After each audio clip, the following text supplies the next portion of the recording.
एक गावे आम्ही विठोबाचे नाम,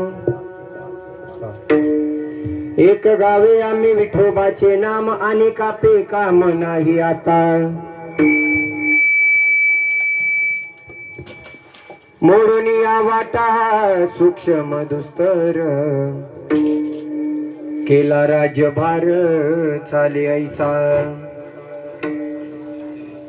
लावूनी मृदंग श्रुती टाळ घोष, लावूनी मृदंग श्रुती टाळ घोष, सेवू ब्रह्मरस आवडीने. मोडून या वाटा सूक्ष्म दुस्तर, केला राज्यभार चाले ऐसा. तुका मने महापातके पतीत, होती जीवन मुक्त हेळा मात्रे. मोडून या वाटा सूक्ष्म दुस्तर, केला राज्यभार चाले ऐसा. समचरण सरोजम सांद्र नीलाभुदाभम जगननिहित पाणी मंडन मंडनानाम. तरुण तुलसी माला कंधरम कंजनेत्रम, सदै धवलहासं विठ्ठलं चिंतयामि. पांडुरंग करू प्रथम नमन, पांडुरंग करू प्रथम नमन, पांडुरंग करू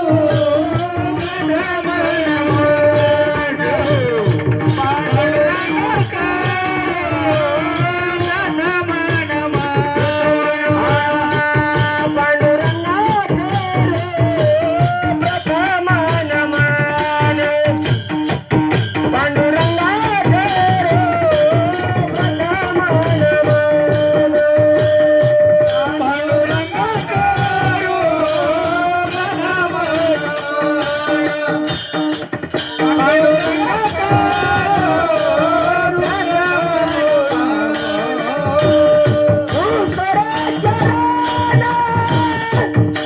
पांडुरंग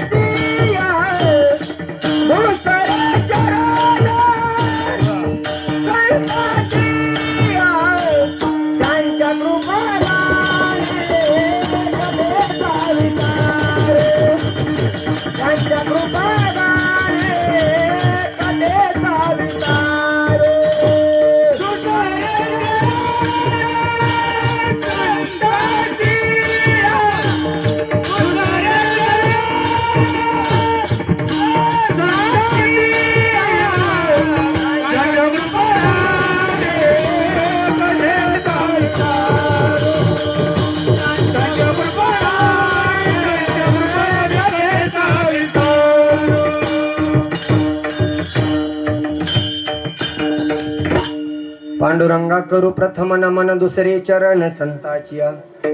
त्यांच्या कृपादाने कथेचा विस्तारू, बाबाजी सद्गुरुदास तुका. काय माझी वाणी मानेल संतासी, रंजवू चित्तासी आपुलिया. माझी वाणी तुझे वर्णी गुणनाम, ऐसे देई प्रेम काही काळा. ज्यांचे गावी केला वास, तयासी नसावे उदास. नमो ज्ञानेश्वरा, नमो ज्ञानेश्वरा, निवृत्ती उदारा सोपान देवा. मुक्ताबाई नमो त्रिभुवन पावनी, अध्यत्रय जननी देवाची. नमो सद्गुरु तुकया ज्ञान दीपा, नमो सद्गुरु सच्चिदानंद रूपा. नमो सद्गुरु भक्त कल्याण मूर्ती, नमो सद्गुरु भास्करा पूर्ण कीर्ती.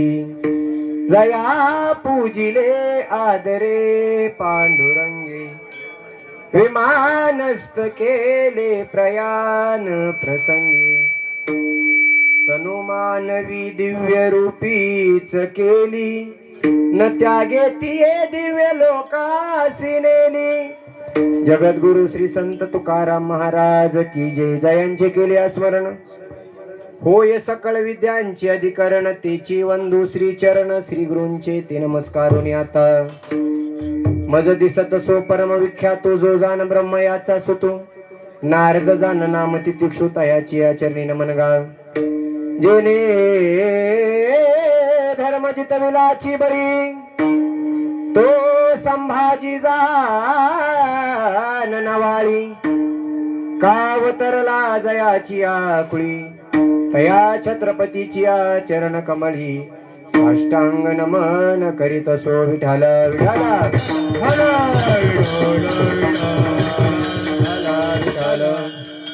एक गावी आम्ही विठोबाचे नाम आणि कापी काम नाही आता मोडून या वाटा सूक्ष्म दुस्तर केला राज्यभार चाले ऐसा प्रस्तुत प्राप्त स्थळी प्राप्त प्रसंगी निरोपणा करता सेवेकरता निवडलेला गायलेला अभंग वारकरी संप्रदायाच्या कलश स्थानी विराजमान असणारे वारकरी संप्रदायाचे कळस ज्ञानोबराय वारकरी संप्रदायाचे पाया आणि त्या पायावरती शोभलेला कळस म्हणजे माझे जगद्गुरुशी तुकोबराय आणि तुकोबरायांचा 4 चरणांचा मानवी जन्माला आलेल्या प्रत्येक जीवानं एकनिष्ठतेने केलेली भक्ती आणि त्या भक्तीचं तुम्हा आम्हाला जो आनंद मिळणार आहे तो तुकोबराय अभंगातून सांगतात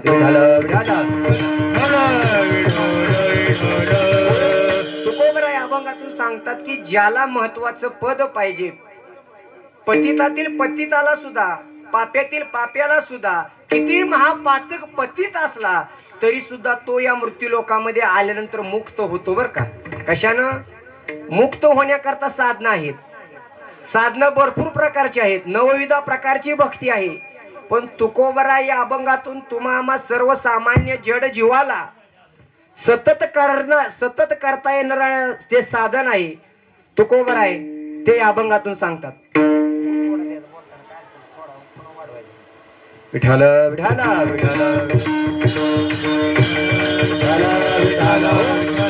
साधनं भरपूर आहेत तुकोबराय म्हणतात नवविधा काय बोलिले जे भक्ती भक्ती नवविधा प्रकारची आहे ज्ञान भक्ती आहे वैराग्य भक्ती आहे तुम्हा आम्हाला या भक्ती न पचणारे आहेत करता येणार नाहीत पण तुकोबराय म्हणतात मृत्यू लोकांमध्ये आलेल्या पतित असणाऱ्या पावनाला सुद्धा मुक्त होण्याकरता तुकोबराय अभंगातून साधन सांगतात तुकोबराय म्हणतात त्याच्याकरता दुसऱ्या साधनाची गरज आणि कापे काम नाही आता जे साधन केल्यानंतर तुम्हा आम्हाला दुसऱ्या साधनाची गरजच पडत नाही असं साधन तुकोबराय अभंगातून सांगतात कोणतं साधन आहे तुकोबराय म्हणतात एक गावे आम्ही विठोबाचे नाम बरोबर एकदा त्या भगवंताचं नाम गुण स्वरूपाचं तुम्ही वर्णन केलं की दुसऱ्या गोष्टीची गरज पडत नाही कोणतीही गोष्टीची गरज पडत नाही बरं याच्या पुढे जाऊन तुम्हाला मला सोपं साधन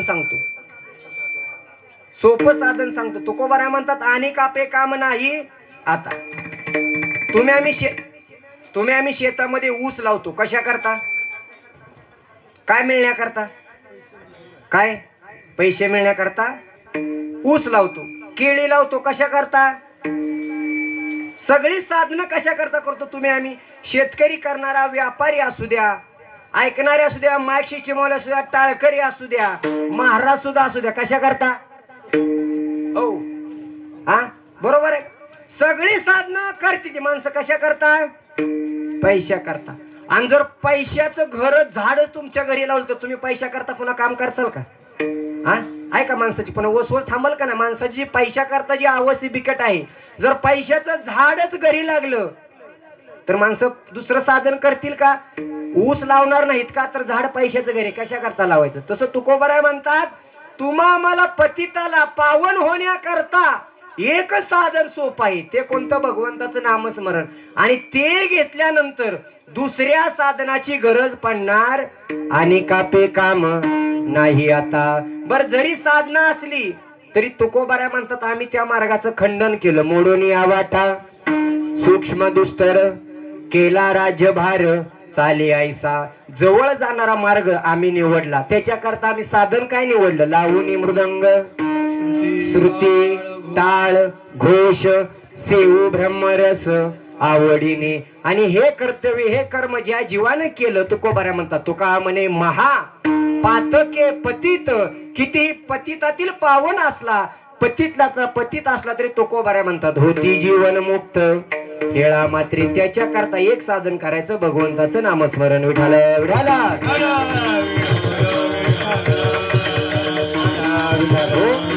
अभंगावर बोलण्यापूर्वी परिहार द्यायचा तो म्हणजे असा मनुष्य जीवनाला आल्यानंतर मनुष्याच्या जीवनाची सार्थकता आहे धनाने नाही, संपत्तीने नाही, घराने नाही, शेतीने नाही, व्यापाराने नाही. मनुष्याच्या जीवनाची खरी सार्थकता कधी असेल तर शुद्ध बीजापोटी फळे रसाळ गोमटी. बरोबर. तुम्ही आम्ही आपल्या पोटी आलेली जी संतान आहे ती योग्य प्रकारची असेल तर तुकोबराय म्हणतात पुत्र व्हावा ऐसा गोंडा ज्याचा तिही लोकी झेंडा.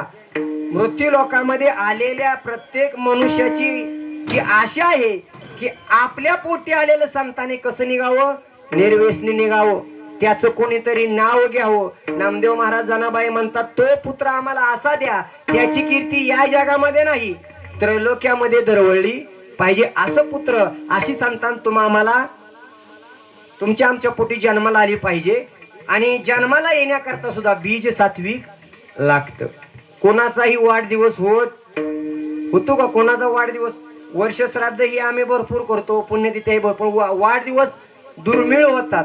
माणसं म्हणतात की गेल्यानंतर विधी करावा तो केलाच पाहिजे, पण जाण्याच्या अगोदर केल्यावर काय आहे का त्याला दोष लागतो का? नाही. पण आज पण त्याच्या आधी सगळ्यात दुर्दैवी गोष्ट म्हणजे आपल्या या सांगोला तालुक्याचे बाबासाहेब देशमुख आमदार यांचे असणारे वडील कैलासवासी पोपट नाना देशमुख यांचं दुर्दैवानं निधन झालेलं आहे. आणि त्यांची आज या ठिकाणी आत्म्यास शांती लाभो एवढीच आपण एक कीर्तनातून त्यांना भावपूर्ण श्रद्धांजली वाहूया. कारण मनुष्य जो जो जन्माला येणार आहे तो एक दिवस जाणार असूया, राजा असू द्या, कुठलाही गरीब असू द्या. कबीरदास महाराज म्हणतात किती श्रीमंतातील श्रीमंत जन्माला आला, गरीबातील गरीब जन्माला आला तर एक दिवस जाणार. आता इथं बसलेल्यापैकी कोण जाणार नाही असं नाव असेल तर सांगा, नाही का? सगळी आलेली जाण्याकरता आली ती, पण जायचं कधी? देवाने तुमच्या आमच्या पाठीमाग म्हणजे देवाने चांगले केले, सगळं आपल्याला सांगितलं नाही, जायचं तेवढं सांगितलं. लिहिलेली माणूस बघा. आता तुम्ही आम्ही गॅसची टाकी गावात न आणतो आणि आता गॅस मिळायचा अवघड झाला, आता मिळत असेल न मिळत असेल, तो गॅसची टाकी आणाय गेला, आणलेली तारीख त्याच्यावर लिहिता येते. बरोबर महाराज? गॅस ज्या दिवशी भरून आणला ती टाकीची तारीख लिहिता संपल कधी लिहिता येते का? तारीख येते का? गॅस कधी संपल? अचानक पाहून आलं गॅस संपला, काय करायचं? कारण गॅस संपल्याची भरून आणल्याची तारीख लिहिता येते, गॅस संपल्याची तारीख लिहिता येत नाही. तशी तुम्ही आम्ही जन्माला आलेल्याची तारीख लिहून ठेवली, पण कधी जाणार आहे ही तारीख तुमच्या आमच्या हातामध्ये नाही. मनुष्य कुठेही जन्माला आला आणि कधीही आला तरी तो जाणार आहे. कबीरदास महाराज म्हणतात आएगा सो जाएगा राजा रंक फकीर, कोई चढ़ा सिंहासन कोई बंदा जंजीर. आलेली प्रत्येक जण जाणार आहेत. एखाद्यासाठी गेल्यानंतर कोण जवळ नसेल, पण एखाद्या करता भरपूर असतील, पण जाणार नाही असा व्यक्ती नाही. म्हणून आज कैलासवासी पोपट नाना यांच्या पोपट मालक यांच्या आत्म्यास आपण या ठिकाणी शांती मानून शांती भावपूर्ण श्रद्धांजली या ठिकाणी अर्पण करून आपण आपल्या या कीर्तन सेवेकडे आपल्या प्रयोजनाकडे वळूया. मृत्यू लोकांमध्ये तुम्ही आम्ही जन्माला आलो आणि जन्माला आल्यानंतर प्रत्येक मनुष्य जगत असताना प्रत्येक माणसाला तुमचं आमचं नाव निघलं पाहिजे याची आशा आहे. कुणाला वाटतं नाव निघू नये? आहे का इथं असा कोण व्यक्ती आहे का की माझं नाव 4 माणसात घेतलं पाहिजे असं कोण आहे का? घेऊ वाटत नाही. असं घेते ती माणसं, पण चांगलं म्हणून नाही. आहे का नाही? कसं घेते ती? चांगल्याचं नाव माणसं चांगल्या माणसात काढत नाही, ती वाईटाचं चालू असते. काय चांगलं कोण बोलत नाही, ती तुकोबराय म्हणतात जी चांगलं बोलत नाही वाईटच बोलत राहतं ती सापाचं बिळ आहे, माणसाचं तोंड नाही. नामदेव एक नाथ महाराज हरिपाठामध्ये म्हणतात की नरक नामाविन मुख सर्पाचे ते बीळ. जे भगवंताचं नामस्मरण करत नाही त्या माणसाचं तोंड नसून ते साप राहण्याचं घर आहे. मग आता विचार करा, देवाचं नाव न घेणाऱ्याचं तोंड आहे का सापाचं बेळा. याच्याकरता आचरण कसं लागतं? आचरण माणसाचं शुद्ध असावं. आचरणाशिवाय माणसाचं काय होत नाही. शुद्ध बीजापोटी फळे रसाळ गोमटी, अशी फळं मुलं जन्माला येतात या ठिकाणी. म्हणून व्हायला गेलं वास्तविक तर आपलं कीर्तनाचं प्रेम नियोजन काय, प्रयोजन काय असेल, कशा निमित्त त्या ठिकाणी खाटाटोप आहे. थोडा उशीर झाला त्या कार्यक्रमामुळं. दाजींचं 83वा वाढदिवसानिमित्त अभिष्ट चिंतन सोहळ्याच्या निमित्तानं त्यांची असणारी 2 मुलं हरिभक्त परायण तानाजी उत्तम चौरे सर आणि प्राध्यापक शिवाजी उत्तम चौरे या दोन्ही मुलांनी आपल्या आई वडिलांच्या केलेले उपकार कधी विसरता येत नाहीत बरं का. विसरता येत नसतात. कारण आता दाजीने हे जे वैभव उभा केलेला आहे, कारण सर्वांनी बघितलेलं आहे. कारण जे नवे असतील जुना असतील, कारण माझा उन्हाळा तर इथं जायचा आका बरं का. मी लहानपणी सुट्टीला आलो का ना, असं असताना उन्हाळा माझा. आता आम्ही जवळजवळ वाटते 7-8 जण भाचा आहे. जास्त उन्हाळा खाल्लेला मीच आहे इथला बरं का, म्हणजे उन्हाळा सुट्टीत. त्यामुळे मला सगळी इथली परिस्थिती माहित आहे. कारण आता हिरवं दिसतंय माणसाला. आता हिरवं दिसतंय, वाटतंय माणसाला, वाटतंय सरला दोघाला मुलकाचा पगार आहे, इथं बी सगळं हिरवळच आहे वाटतं. विचार येतो माणसाला. म्हणजे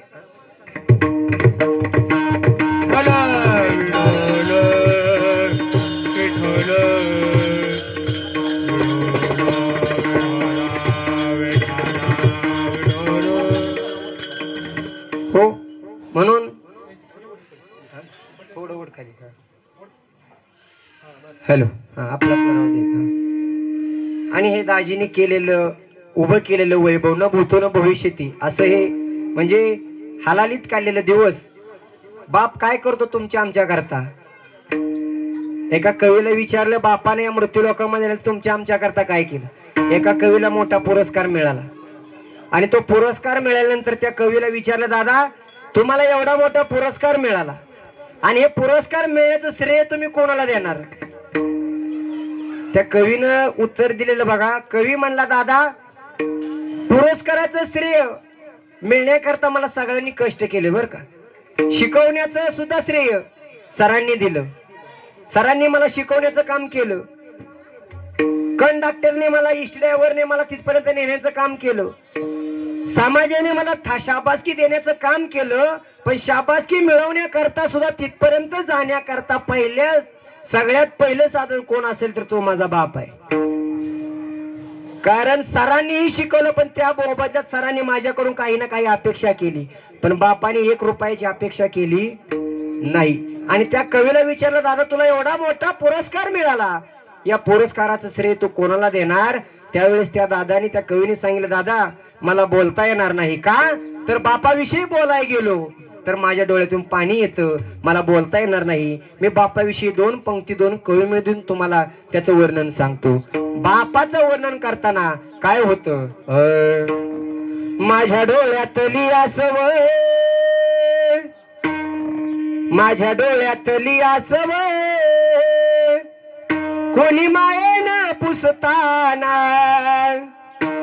उरी हुंद का दाटतो या गोष्ट बापाची सांगताना माझ्या इवल्या मुखात भरवला त्याने घास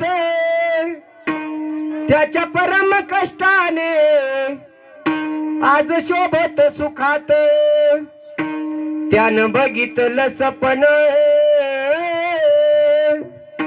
त्यानं बघितलं सपन पालऊसाचा काढताना हुरी हुंद का दाटतो या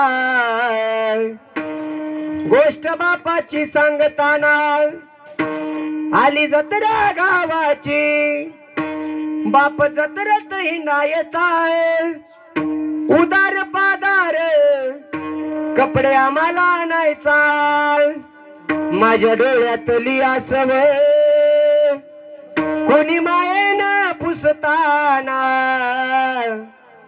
उरी हुंद का दाटतो या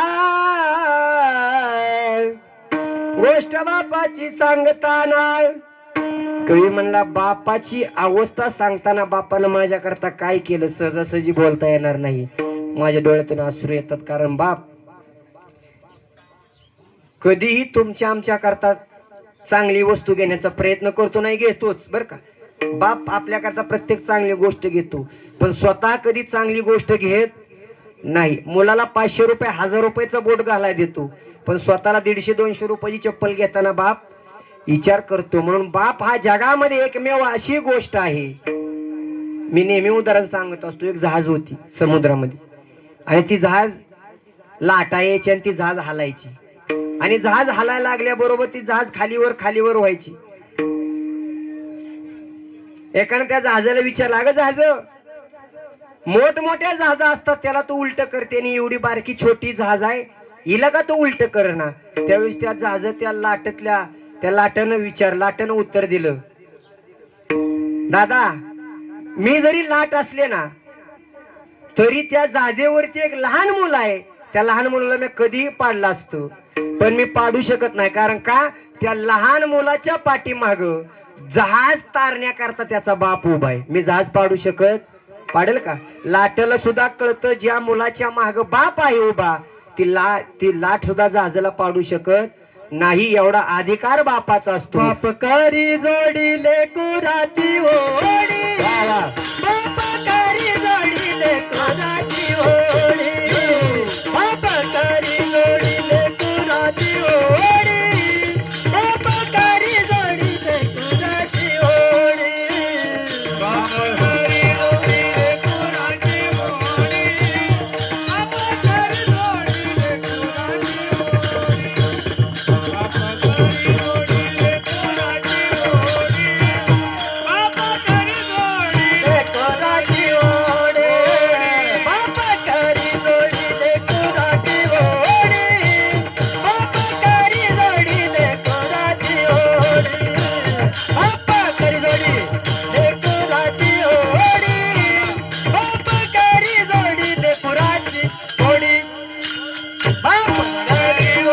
लेकुराची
बाप करी जोडी लेकुराची ओढी, आपुली कुरवंडी वाढवणी.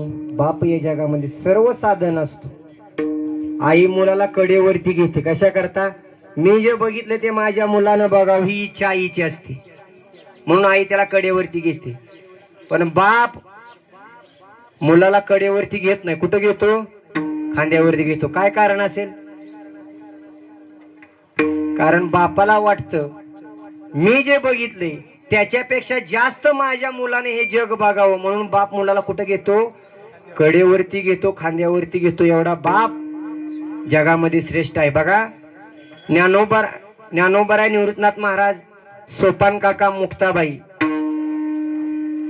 यांना संन्याशीची मुलं म्हणून हे नव्हतं त्या आळंदीमध्ये, बरोबर? कारण काय झालं?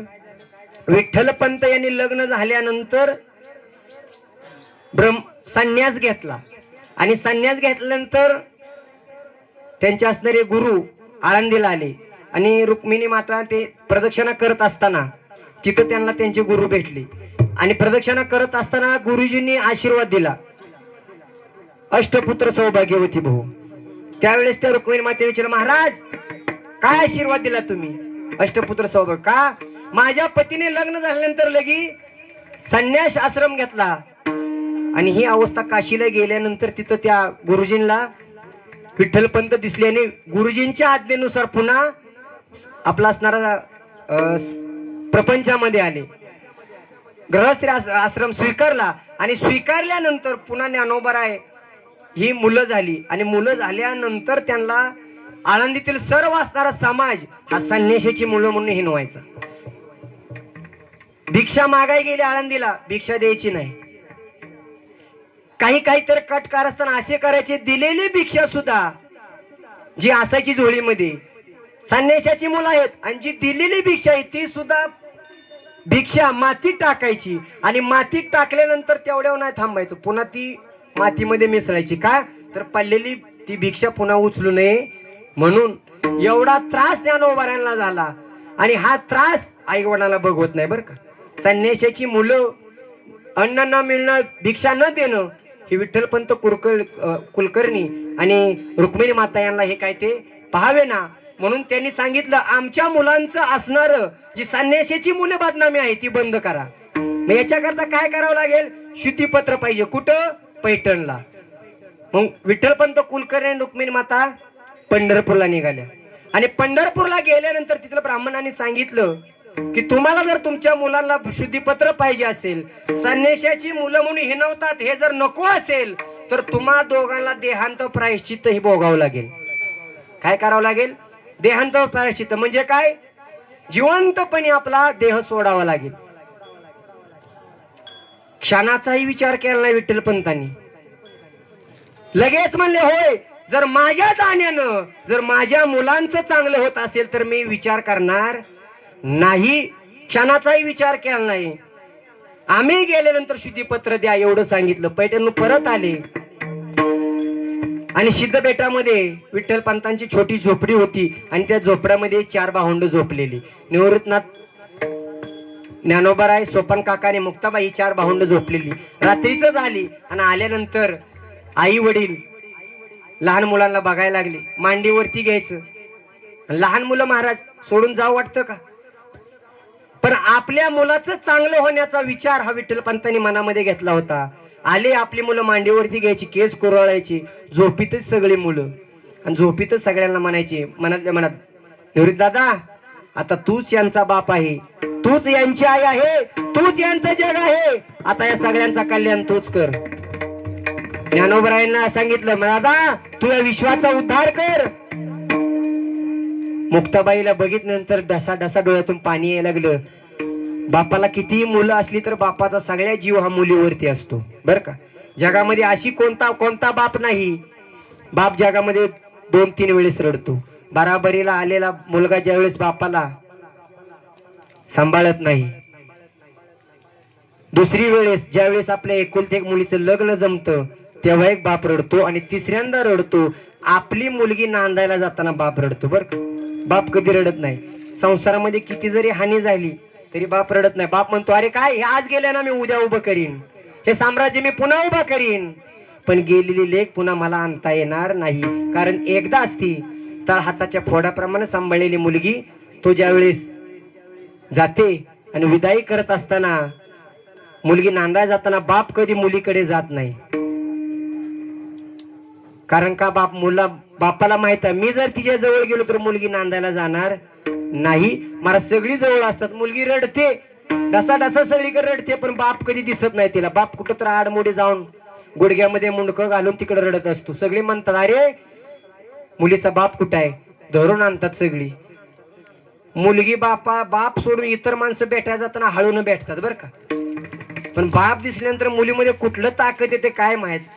हळून पळणारी मुलगी वाघाच्या गतीनं पळते बापाला मिठी मारते, बाबा नाही जाणार नांदायला. त्यावेळेस बाप म्हणतो, बापाला बोलता येत नाही, रडून म्हणतो तायडे नांदायला जाऊ नको असं मी म्हणणार नाही, मलाही तुला जाऊ दे वाटत नाही, पण या येड्या बापाचा एक शब्द ऐक, मी म्हणतोय म्हणून एकदा नांदायला जा मुलगी गाडीत बसवते.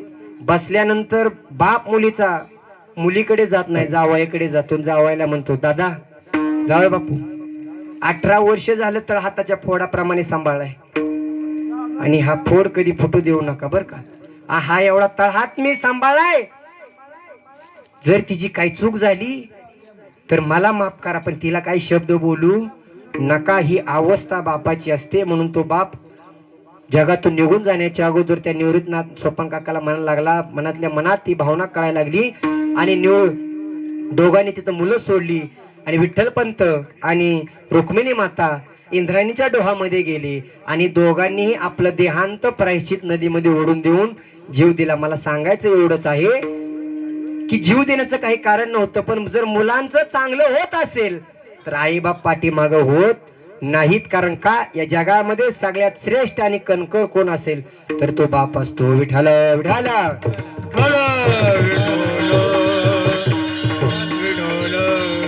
विठाल हो. म्हणून तो बाप आज या दाजिया नावानं या असणाऱ्या पेनूर गावामध्ये आणि त्यांचे 2 चिरंजीव 2 असणाऱ्या मुली ओरामध्ये माया त्याच्या काळ्या मेघावानी दाखविना कधी कोणा डोळ्यातल पाणी. जिजू जिजू संसाराचा गाडा हाकला वाटामधी हसू जरी कणा वाकला. गडीभर तू थांब जरा ऐक त्याची धापर लई अवघड हाय गड्या उमगाया बापर उमगाया बापर. बाप या जगामध्ये मनुष्याला आहे तोपर्यंत कधीच कळत नाही, कळला नाही बरं का. बाप कळत नाही. राजा प्रभू रामचंद्रांना सुद्धा बाप कळाला नाही, बरोबर आहे. बाप जिवंत असताना कळाला नाही. मुली असताना प्रभू रामचंद्र ज्या वेळेस वनवासाला गेले आई जगलीच ना. तिन्ही आई जागल्या, सुमित्रा माता, कौशल्य माता, कैकेयी माता तिन्ही जागल्या. पण मुलाला वनवास मिळाला हे ऐकल्याबरोबर राजा दशरथानं परान सोडला. का? कारण मुलाचा वियोग हा बापाला सहन होत नाही. म्हणून या जगामध्ये सगळ्यात श्रेष्ठ ताकद ही बापाची आहे. आई तुम्हाला एक वेळ जेवणाची नियोजन करते, सकाळ संध्याकाळ जेवण बनवते, पण तुम्हा आम्हाला जन्मभर काहीच कमी पडू नये हे चिंता करणारा बाप असतो, बरोबर. बाप जगामध्ये तुम्हाला कोणतीही गोष्ट कमी पडू नये ही अवस्था तुम्हाला प्राप्त असते. पण याच्या पुढे जाऊन सांगू का, तुकोबाराय म्हणतात ही नाती सगळी क्षणासाठी आहेत, बरोबर आहे. आई वडील बाप बंधू ही सगळी नाती क्षणा करता आहेत आणि हे जीवन मिळालंय उद्धारा करता. तुकोबाराय नाथ महाराज म्हणतात नाही रे नाही कुणाचे कोणी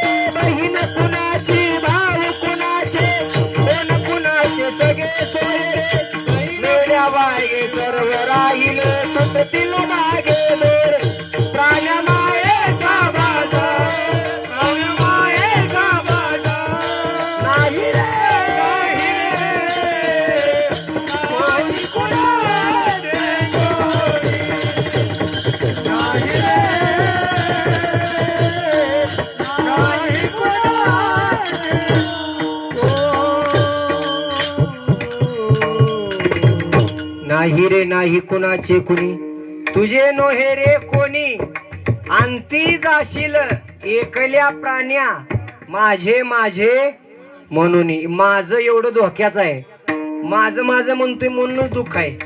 खरं सांगायचं जर आपण घराचा रस्ता नाही धरला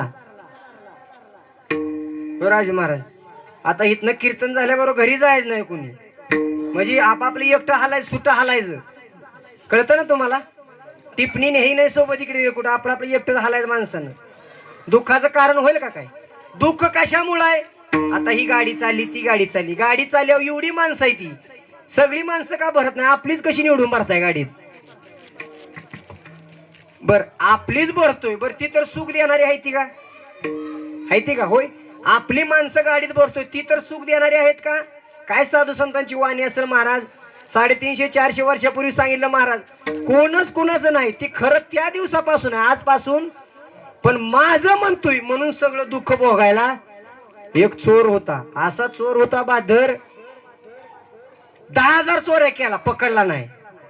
माणसाला कोणत्या ना कोणत्या गोष्टीचा स्वाभिमान असावा बरं का. त्याला त्याचा स्वाभिमान होता. कशाचा? 10,000 चोऱ्या केल्या पण अजून सापडलो नाही. माणसा चोरीचा बी प्रकार वेगवेगळे निघले. ते कोण का गंजीच्या पेंड्या चोरून नेते, ती फिल्टरच्या टाक्या, कोणाचं वाकणं, काय नट बोलट काय चोरून नेतील माणसं सांगता येत. चोराचा प्रकार येते. काय काय कुटुंबिक चोरी करते, फॅमिली चोरी. बरं एका गावामध्ये एक चोर होता. एका पिरूची बाग होती, त्याचे रोजच पिरूतलं पिरू कमी व्हायला लागलं. त्या मालकाने विचार केला, आता पिरू रोज चोरी होते, आज चोराला मुद्दे सकट पकडूया. म्हणून हे ना काय केलं, झाड मोठं होतं, एका फांदीचा मालक आधीच बसला. पोरग पिरू तोडाय आलं. आता पिरू तोडाय आल्याबरोबर त्याला त्या मालकानं मुद्द्या सकट पकडला. आता चोर जाग्यावर पकडला. जाग्यावर पकडल्याबरोबर तो पेरूचा बागाचा मालक म्हणला, पोरा चल घरला. आज कसा गावला म्हणला, चल तुझ्या बापाला सांगतो. पोरग म्हणायचं बाबा घरी नाहीत. काय बाबा घरी नाहीत? अरे चल तुझ्या बापाला सांगतो बाबा घरी नाही तर मग बाबा कुठे येत? हे दुसऱ्या फांदीवर बसले ते म्हणला. म्हणजे ही दुसरीकडे पिरू तोडत होतो. बर चल मला तुझ्या आजोबाला नाव सांगतो. बाप लेक घेतलं, घराकडे चाललं. घराकडे चाललो तर म्हातारं काठी टेकत ह्याचा आजोबा चष्मा घेऊन दुसरी पाठी घेऊन भरा यायला लागलो होतो माघारी. म्हणजे बघ अशी चोरी करण्याचं प्रकार असे. तर 10,000 चोरी केल्या पण चोरीत सापडला याचा त्याला मोठेपणा होता. यानं सकाळी घरापुढे चोरी केली आणि चोरी केल्याबरोबर उठला. असंच काय तर 10 लाख रुपये त्याच्या आपल्याला काय द्यायचं तर घ्यायचं 10 लाख म्हणा. त्या घरातली त्यानं 10 लाखाची चोरी केली. पण त्यानं आधी एक आयडिया केली. कुठं तोडफोड काय केली नाही. बाजारात गेला, 10 खेळे आणले आणि खेळे आणून काय करायचं, एक खेळा घ्यायचा, ठोकायचा, त्याच्यावर पाय द्यायचा. दुसरा खेळा घ्यायचा, त्या खेळाला धरायचा. तिसरा खेळा घेऊन ठोक ठोकत वरच्या घरावर गेला आणि घरावर जाऊन पुन्हा वरच्या घरातून तो खाली आला. आणि खाली येऊन त्याला मारच्या मजल्यात काय सापडलं नाही म्हणून तो खाली आला. पुन्हा खाली आला आणि खाली आल्याबरोबर त्यानं तिथं बरोबर ते माल सापडलं. निघला, तोडफोड केली नाही, आज सगळं घेतलं. पुन्हा वरनं येताना एक खेळा ठोकायचा काढायचा, एक खेळा ठोकायचा काढायचा, खाली उतरला आणि शेवटच्या खेळा काढताना त्याचा पाय सटकला आणि तो वरनं खाली पडला. आता पडला, चोरी झाली. सकाळ उठून आता उशिरा झोपला. चोर उशिराच उठती ती लवकर शक्यतो. कळतं ना तुम्हाला? म्हणजे हा नाही तसं नाही, तुम्ही तुमच्यावर लावून घेऊ नका लई अशी. आणि ती उठलं उशिरा सकाळ 9-10 वाजता. त्या मालकाला कळलं चोरी झाली. महाराज सगळं ते गाव त्याच्या घरापुढं गोळा झाला. चोरी झाली म्हणल्यावर सगळी झालं. मग आता ही दात घासत घासत तिथं गेला. कोण? ज्यानं चोरी केली ती तिथं गेला आणि त्याला सांगायला लागला पोलिसाला, अहो पोलीस दादा साहेब चोरी झाली खरं आहे पण यानं मोडतोड काय केली नाही. पोलीस म्हणाले मोडतोड काय केली नाही, चोरी कशी केली? मग चोरच पोलिसाला सांगायला लागला, काय अहो साहेब दादा काय तोडफोड नाही ना. मग ह्यानं काय केलं असेल म्हणला, खेळा आणला असेल म्हणला बाजारात, खेळा आणला असेल, ठोकला असेल म्हणला. एक खेळा ठोकला असेल, पुन्हा दुसरा ठोकला असेल, पाय देत वर गेला असेल. असा वर गेला असेल, वरच्या मजल्यातून बघितला असेल. नीट ऐका, वरच्या मजल्यावर बघितलं असेल, त्याला तिथं काय सापडलं नसल म्हणून ती पुन्हा तिथनं खालच्या मजल्यात आला असेल. तिथं आला असेल. पैसे किती चोरी झाले ते 10 लाख रुपये त्यानं उचलला असतील. जशाला तसा वर गेला असेल. तिथनं वरनं खाली आलं, वरनं खाली आला, शेवटच्या खेळाला आला असेल आणि आले त्यानं शेवटच्या खेळावर पाय दिला आणि मी खाली पडलो. कळतंय का तुम्हाला? हा मी खाली, शेवटच्या खेळाला गडी काय म्हणला, मी खाली. आता मी म्हणल्यावर पोलीस ग बसली असतील. अहो दारला जेल मध्ये नेला कशामुळं? कळतंय ना तुम्हाला? माझं म्हणतंय म्हणून माणसाला सगळं दुःख भोगायला लागते. पण या जगामध्ये ज्यांनी माझं म्हटलं त्याचा शेवट गोड झाला नाही. ज्ञानोबराय तुकोबराय सगळ्यांनी या जगाला काय विश्वची माझे घर ही अवस्था सगळ्या साधू संतांची असल्यामुळं त्यांना सतत सदा नाम घोष करू हरी कथा तिने सदा चित्ता समाधान. आणि आम्ही भगवंताचं सतत समाधानी राहण्याकरता आम्ही काय केलं? तुकोबराय म्हणतात आम्ही दुसऱ्या कोणत्या साधनाचा अवलंब केला नाही का, तर ते साधन केल्यानंतर दुसऱ्या साधनांची गरज नाही. अनेकापे काम नाही आता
नाही आता.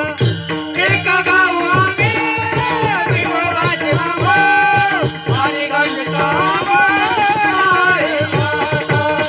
आणि घनश्याम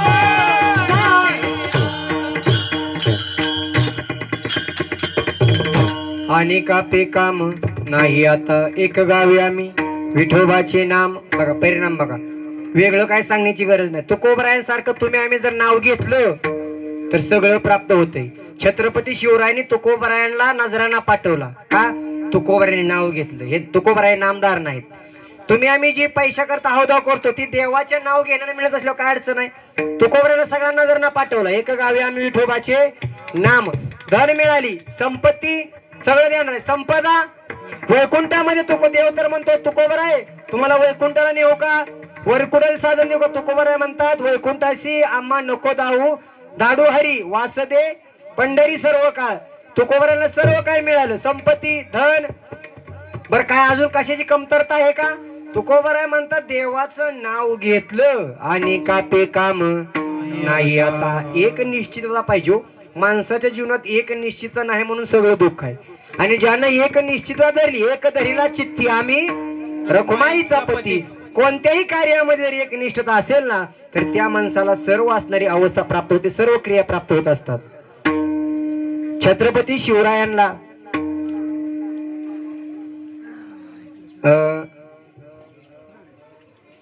विठाला विठाला पन्हाळ्यावरती असताना छत्रपती शिवराय सिद्धी जोहरनी वेळा टाकला 42 सैन्यासह. आणि वेळा टाकल्याबरोबर बातमी कळली राजांना, राज दगा झाला, दगा फटका झाला, आता आपल्याला वाचणं शक्य नाही.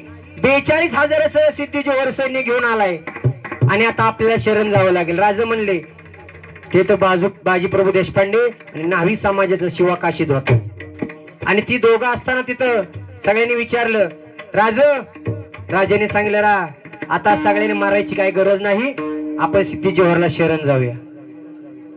त्यावेळेस सगळ्या सैन्याने सांगितलं, बाजीने सांगितलं, बाजी राज लाख मेले तरी चालतील पण लाखाचा पोशिंदा जगला पाहिजे.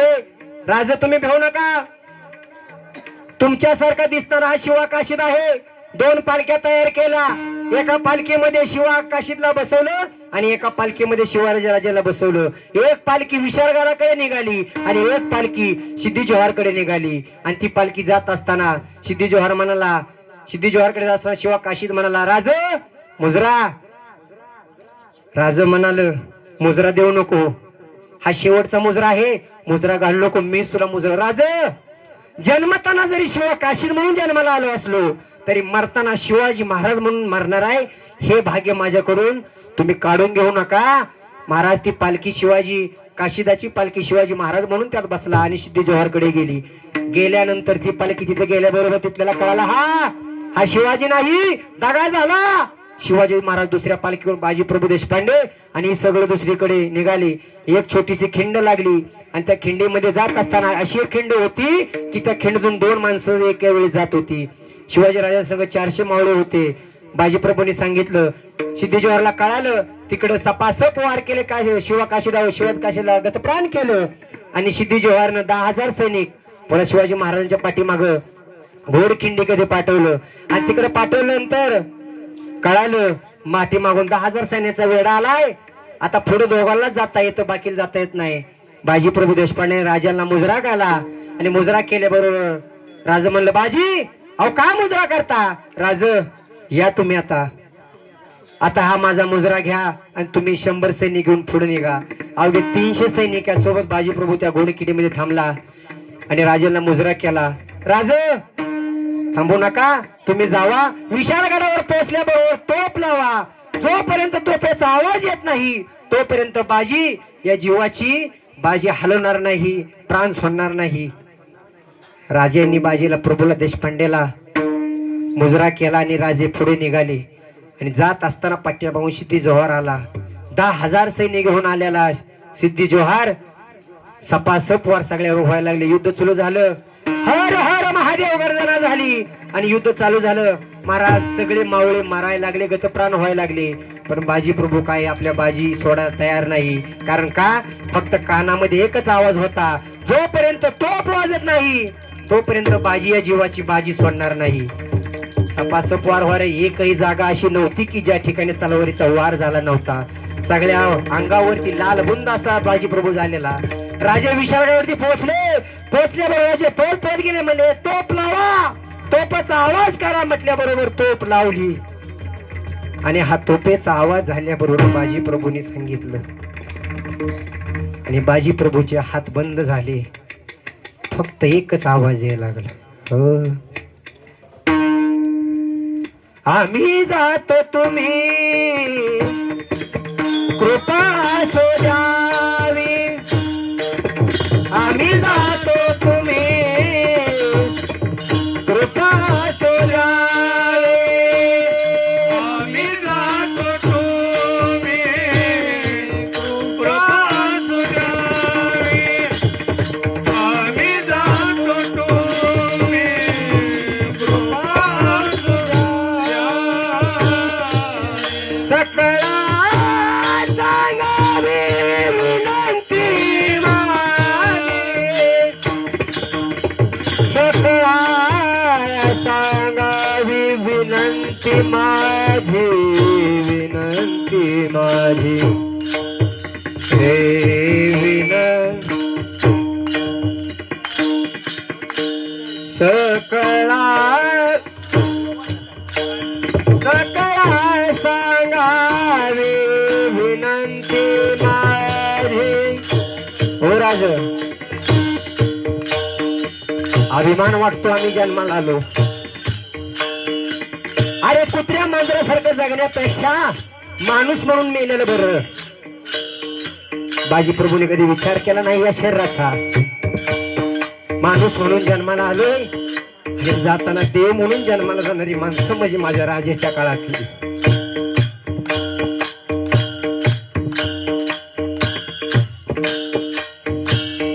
सकळा सांगावी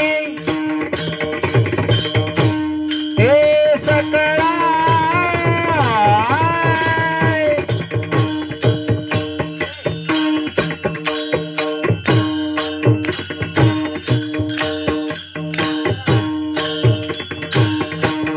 सकळा सांगावी विनंती माझी, सकळा सांगावी विनंती माझी, सकळा सांगावी विनंती माझी. माझ्या संभाजी राजाला पकडलं असेल का, आणि पकडल्यानंतर मला संभाजी काय पाहिजे सांग तुला. अरे हा अख्खा महाराष्ट्र नाही, तुला सगळं प्रांत देतो, फक्त माझ्यामध्ये सामील होऊ दे, माझ्यामध्ये सामील हो. संभाजीराजे म्हणले अरे ये शेर शिवा का छावा है, किसी के सामने झुकेगा नहीं. जब तक इस दिल में जान है तब तक इस मातृभूमि के लिए मैं जीता रहूंगा. तुम्हारी कोई भी जरूरत मुझे नहीं है. सगळं द्यायला तयार झाला खान, पण माझ्या राजाने एक सुद्धा त्याला मोजली नाही. माझ्या राजाच्या डोळ्यातनं तापलेल्या सळया घातल्या, लागलेल्या जागी मिठाचं पाणी ओतलं. अशा अनंत वेदना माझ्या राजाला सहन केल्या, पण माझ्या राजानं तो धर्म स्वीकारला नाही. का? अरे माणूस म्हणून जन्माला आलोय ना, तर माणसापेक्षा सुद्धा चांगलं मी जगून जगाला दावेन. म्हणून आम्ही जाताना 700 वर्ष 750 वर्ष 300 वर्ष झाली आपण या राजाचं नाव घेतो. का? तर त्यांचं जगणं हे समाजाकरता होतं. सकळा सांगावी सकळा सांगावी विनंती माझी, सांगावी विनंती,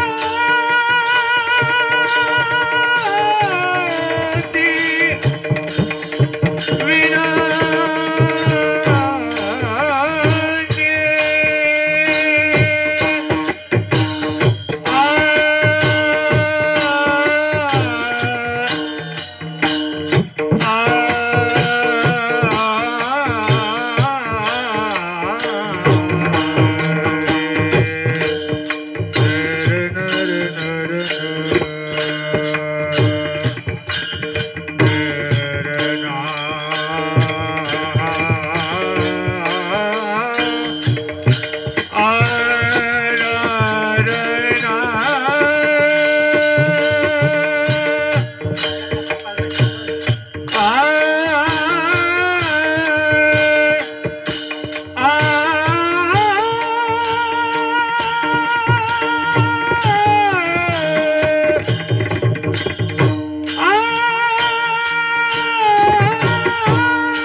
आणि का पेकाम नाही आता.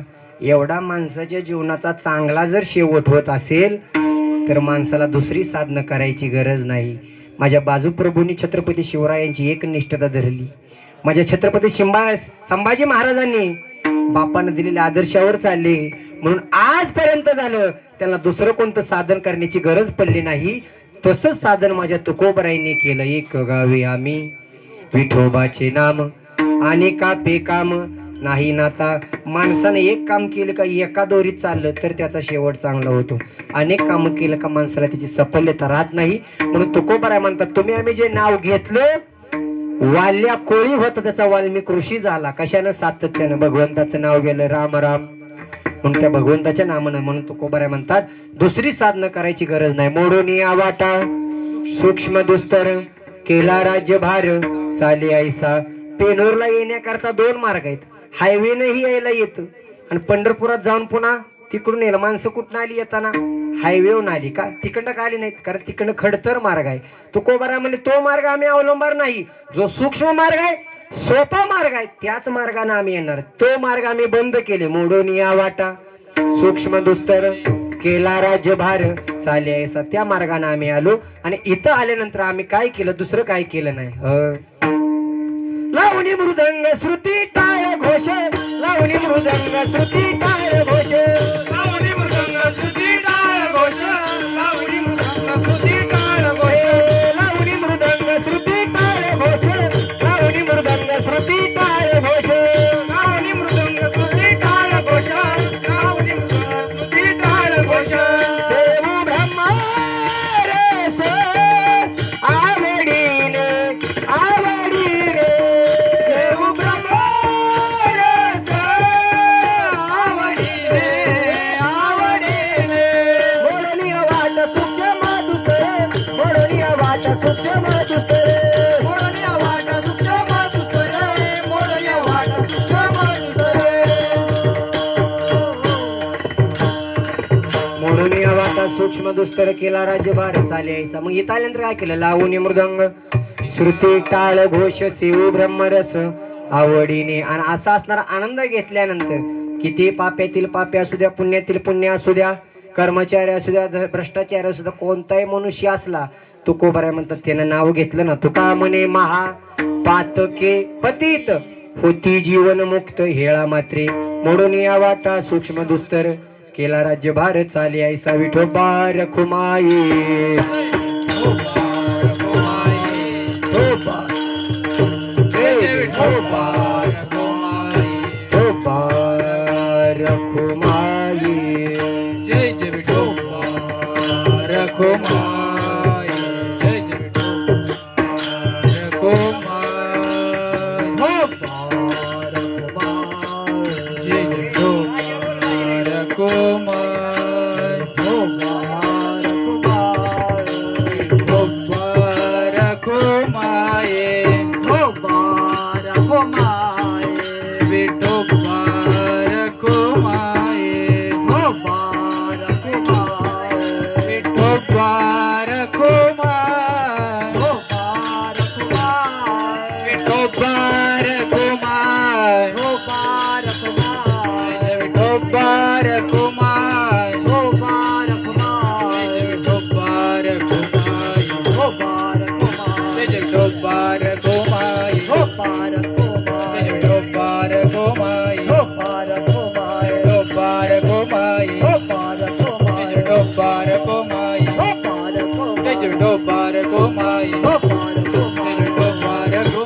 एक गावे आम्ही विठोबाचे नाम आणि कापी कामना हे आता मोडून या वाटा सूक्ष्म दुस्तर केला राज्यभार चाले ऐसा.